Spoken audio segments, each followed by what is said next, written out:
ലോകകപ്പ് ഉയർത്തിയ സൂര്യകുമാർ യാദവിനും സംഘത്തിനും 131 കോടി രൂപയുടെ വമ്പൻ പാരിതോഷികം പ്രഖ്യാപിച്ച് BCCI.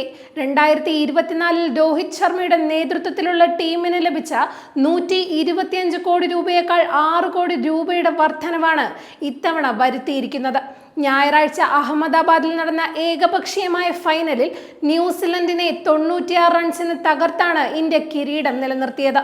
ഈ വിജയത്തോടെ 2020 ലോകകപ്പ് കിരീടം നിലനിർത്തുന്ന ചരിത്രത്തിലെ ആദ്യ ടീമായി ഇന്ത്യ മാറി.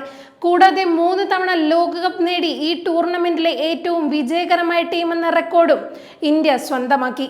ഈ ചരിത്ര നേട്ടത്തിൽ കളിക്കാരെയും സ്പോർട്സ് സ്റ്റാഫിനെയും സെലക്ടർമാരെയും BCCI ഒരിക്കൽ കൂടി അഭിനന്ദിക്കുന്നു എന്ന് BCCI പ്രസ്താവനയിലൂടെ അറിയിച്ചു. 15 കളിക്കാർക്കും കോച്ചിംഗ് സ്റ്റാഫിനും മറ്റ് സ്പോർട്സ് സ്റ്റാഫിനും വേണ്ടിയുള്ളതാണ് ഈ തുക. സമ്മാന തുകയുടെ വലിയൊരു ഭാഗം കളിക്കാർക്കാണ് ലഭിക്കുക. സപ്പോർട്ട് സ്റ്റാഫുകൾക്ക് അവരുടെ പദവികൾക്കനുസരിച്ചുള്ള തുകയാകും വിതരണം ചെയ്യുക എന്ന് BCCIയുടെ ബന്ധപ്പെട്ട വൃത്തങ്ങൾ സൂചിപ്പിച്ചു. സഞ്ജു സാംസൺ ഉൾപ്പെടെയുള്ളവരുടെ മലയാളി ആരാധകർക്ക് വലിയ ആവേശം നൽകുന്നതാണ് ടീം ഇന്ത്യയുടെ ഈ തുടർച്ചയായ നേട്ടം. ഇസ്രായേലും അമേരിക്കയും ഇറാനെതിരെ നടത്തുന്ന യുദ്ധത്തെ തുടർന്നുണ്ടായ ആഗോള അസ്വാസ്ഥ്യങ്ങൾക്കിടയിലും 2026 ഫിഫ ലോകകപ്പ് മാറ്റിവെക്കില്ലെന്ന് FIFA chief operating officer ഹെയ്ം മുഷർഗി.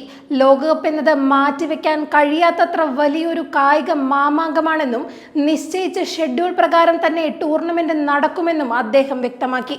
ഡള്ളസിലെ international broadcast സെന്ററിൽ സംസാരിക്കുകയായിരുന്നു അദ്ദേഹം.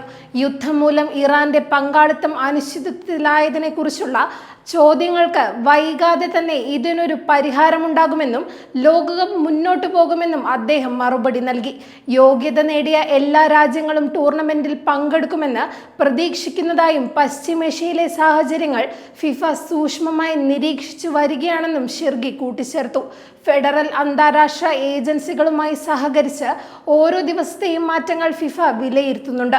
ഗ്രൂപ്പ് ജിയിൽ ബെൽജിയം, ന്യൂസിലൻഡ്, ഈജിപ്ത് എന്നിവർക്കൊപ്പമാണ് ഇറാന്റെ സ്ഥാനം. ഇറാന്റെ മത്സരങ്ങൾ ലോസ് ആഞ്ചലസിലും സിയാറ്റലിലുമായാണ് നടക്കേണ്ടത്. ഇറാന്റെ ഫുട്ബോൾ ഫെഡറേഷനുമായി ഫിഫ ബന്ധപ്പെടുന്നുണ്ടെങ്കിലും ചർച്ചകളുടെ കൂടുതൽ വിവരങ്ങൾ വെളിപ്പെടുത്താൻ അദ്ദേഹം തയ്യാറായില്ല.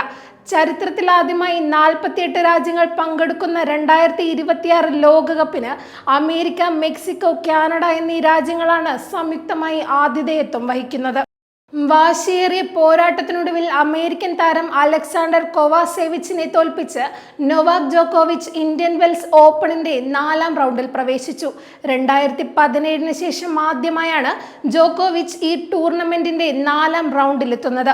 3 സെറ്റ് നീണ്ട പോരാട്ടത്തിൽ 6-4, 1-6, 6-4 എന്ന സ്കോറിനായിരുന്നു ജോക്കോവിച്ചിന്റെ വിജയം.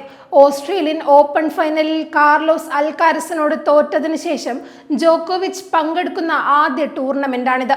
ലോക റാങ്കിങ്ങിൽ 72ാം സ്ഥാനത്തുള്ള കൊവാസേവിച്ച് കരുത്തനായ ജോക്കോവിച്ചിനെ വിറപ്പിക്കുന്ന പ്രകടനമാണ് കാഴ്ചവെച്ചത്. മത്സരത്തിലുടനീളം 16 എസുകൾ പായിച്ച കൊവാസേവിച്ച് 2ാം സെറ്റ് അനായാസം സ്വന്തമാക്കി ജോക്കോവിച്ചിനെ സമ്മർദ്ദത്തിലാക്കിയിരുന്നു.